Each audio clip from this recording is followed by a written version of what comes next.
అందరికీ హాయ్ అండి. Welcome to my channel. ఈరోజు నేను కొబ్బరి పచ్చడి చేసుకుంటున్నాను. పచ్చి కొబ్బరి. ఈ పచ్చి కొబ్బరిను ముక్కలు ముక్కలుగా చేసుకోవాలి. నేను పీల్ చేసుకున్నానండి. ఎందుకంటే మందిరపేట మీద పీల్ చేసుకున్నా. నేను రోట్లో వేసి దంచుకోవాలనుకుంటున్నా కనుక నేను ఇలా పీల్ చేసుకున్నానండి.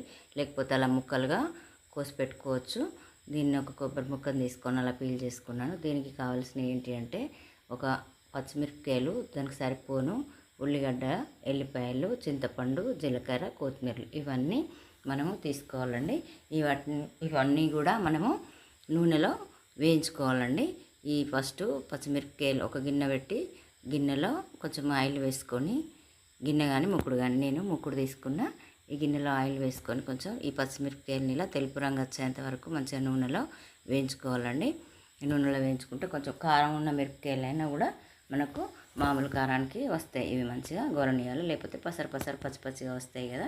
ఇవి మంచిగా నూనెలో గోలిన తర్వాత ఇలా ఒక గిన్నెలో తీసుకొని పక్కన ఉంచుకోవాలి. పక్కన పెట్టుకొని అదే నూనెలో మనం ముందుగా వేయించినటువంటి జీలకర్ర, కొత్తిమీరలు, ఆవాలు, చింతపండు అన్నీ వేసుకొని ఇదే నూనెలో మనము ఫ్రై చేసుకోవాలండి. ఇలా పచ్చిమిరపకాయలు వేగిన తర్వాత దీన్ని ఒక గిన్నెలో తీసి పక్కన వేసుకున్నాను. నేను పక్కన వేసుకొని అదే ఆయిల్లో ఇవి వేసుకోవాలని చెప్పాను కదా, ఇవన్నీ వేసి వేయించుకున్నానండి. ఇలా ఒకసారి వేయించుకొని వాటిని కూడా ఇదే గిన్నెలోకి తీసి ఉంచుకోవాలి. ఎందుకంటే చల్లగా అయ్యేదాకా గిన్నెలో వేసుకోవాలి. వేసుకున్న తర్వాత ఈ కొబ్బరి తురుమును కూడా, చింతపండుని కూడా ఆన్లైన్లో వేసి ఫ్రై చేసుకుంటానండి. కొంచెం చింతపండుని ఇలా వేసుకొని ఫ్రై చేసుకొని కొంచెం నీళ్ళలో నానబెట్టుకొని ఉంచుకుంటే మనకు తొందరగా కొబ్బరి మెదకటానికి ఉపయోగపడుతుంది. ఇలా ఇదే ఆయిల్లో మనం కొబ్బరి తురుమును వేసుకొని వేయించుకోవాలి. ఎందుకంటే కొంచెం పచ్చివాసన పోయేంత వరకు, కొంచెం కలర్ కూడా ఎరుపుకి వస్తుంది. ఇలా వేయించుకోవాలి. కొంచెం టైం పడుతుంది కూడా దీనికి.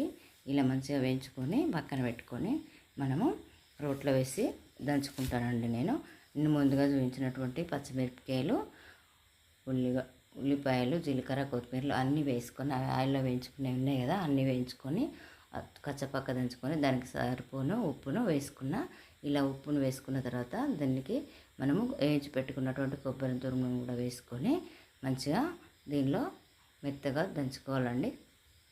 మెత్తగా అంటే రోట్లో మెత్తగా కాదు, కచ్చపక్కగానే అవుతుంది. మనము రోటి చట్నీ ఎలా ఉంటుందో అలాగే ఉంటుందండి. దీనిలో కొంచెము మెరిగిన తర్వాత మనం కొంచెం చింతపండు నానబెట్టుకొని ఉంచుకున్నాం కదండి, చింతపండు నానబెట్టుకొని ఉంచుకున్న నీళ్ళని కూడా కొన్ని వేసుకోవాలి. వేసుకుంటే మంచిగా తొందరగా మెదిగిపోతుందండి. ఇలా మెదిగిన తర్వాత మనం ఒక గిన్నెలోకి ఎత్తి పెట్టుకోవాలండి. ఎత్తి పెట్టుకొని దాన్ని ఇలా మంచిగా మెదిగిన తర్వాత గిన్నెలో ఎత్తుకోవాలి. ఎత్తుకొని మనం పోపు వేసుకోవాలండి. ఇప్పుడు మనం ముందుగా వేయించుకున్నటువంటి అదే ఆయిల్లో, అదే గిన్నెలో ఇంకా కొంచెం అంతా ఆయిల్ వేసుకొని పోపు వేసుకోవాలండి. అది చాలా టేస్ట్గా ఉంటుంది పోపు వేసుకుంటే. అని పోపు వేసుకోవడానికి అదే గిన్నెలో కొంచెము ఆయిల్ వేసుకొని దానిలో మనకు పోపుకు ఏంటిది జీలకర్ర, ఆవాలు, కొంచెము పప్పు కూడా వేసుకున్నాను. మినపప్పు ఉంటే మినపప్పు కూడా వేసుకోవచ్చు. దానిలో కలేమాకు, కొంచెం ఇంత పసుపును కూడా వేసుకున్న. ఆ పోపులో మనము ముందుగా దంచి పెట్టుకున్నటువంటి ఈ కొబ్బరి చట్నీ వేసుకుంటే అంతే, మనకు అన్నంలోకి కానీ చపాతీలోకి కానీ చాలా బాగుంటుందండి. ఇలా కొబ్బరి ముక్కలను మీరు కూడా ఒకసారి ట్రై చేసి చూడండి. ఈ వీడియో కనుక నచ్చినట్టయితే లైక్ చేయండి, షేర్ చేయండి, సబ్స్క్రైబ్ చేసుకోండి. Thank you for watching.